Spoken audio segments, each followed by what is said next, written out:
تم مجھے لے کر تو جا رہے ہو، کیا تمہاری بیوی اور بہن نہ غصہ کر جائیں؟ تو زوار کہتا ہے کہ نہیں پارس، ایسی کوئی بات نہیں ہے، میری بہن تمہیں کچھ بھی نہیں کہے گی اور ابھی میری شادی نہیں ہوئی۔ تو پھر پارس پوچھتی ہے کہ اگر تمہاری شادی نہیں ہوئی تو وہ تمہارے گھر میں وہ لڑکی کون ہے؟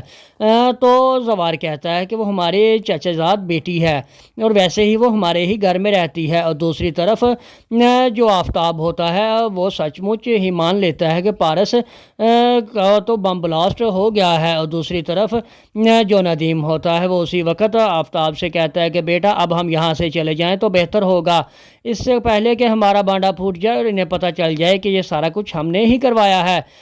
ندیم اسی وقت جو ہوتا ہے وہ اسے دورانی کو فون کرتا ہے، کر کے کہتا ہے کہ تم نے ٹھیک نہیں کیا، میں نے تمہیں بس یہی کہا تھا کہ تم پارس کو اغوا کروا لو، مگر تم نے تو بم ہی بلاسٹ کروا دیا۔ تو آگے سے دورانی کہتا ہے کہ نہیں میں نے ایسا کچھ نہیں کیا۔ تو ندیم کہتا ہے کہ پھر یہ سارا اس کے پیچھے کس کی چال ہے؟ اور دوسری طرف جو ندیم ہوتا ہے وہ زوار کو فون کرتا ہے، کہتا ہے کہ زوار تم کام پر آج ڈیوٹی پر کیوں نہیں آئے؟ تو زوار کہتا ہے کہ ندیم صاحب میں اب یہاں کیا کروں گا، مجھے تو سر نے پارس بی بی کا گارڈ رکھا تھا، اب پارس بی بی ہی نہیں رہی تو اب میرا بھی یہاں کوئی کام نہیں ہے۔ اب ناظرین ہمیں دیکھنا یہ ہوگا کہ جب آفتاب کو پتہ چلے گا کہ پارس تو زندہ ہے تو پھر آخر کیا ہوگا۔ اور دوسری طرف جو زوار کا باپ ہوتا ہے وہ کہتا ہے کہ بیٹا تم اس لڑکی کو یہاں لے تو آئے ہو، اگر وہ لوگ اس کا پیچھا کرتے ہوئے یہاں آ گئے تو ہمارے لیے نئی مشکلات کا سامنا نہ کرنا پڑ جائے۔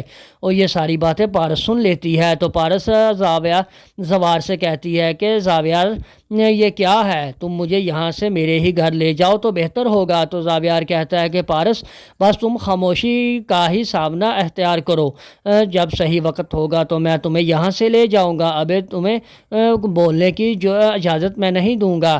تو پارس کہتی ہے کہ تم مجھ پر حکم نہیں چلا سکتے۔ تو زوار کہتا ہے کیوں جی، میں تم پر حکم کیوں نہیں چلا سکتا؟ آگے سے پارس کہتی ہے کہ جاؤ اس پر اپنی کزن پر حکم چلاؤ جو تمہاری زندگی میں آنے والی ہے، میرے پہ تمہیں کوئی اجازت نہیں حکم چلانے کی، نہ ہی میں دوں گی۔ تو زوار پارس کا ہاتھ پکڑ لیتا ہے اور کہتا ہے کہ تم اس وقت میرے ہاں امانت ہو، تمہیں کچھ بھی ہوا تو مجھے صاحب کو اس بات کا حساب دینا ہوگا۔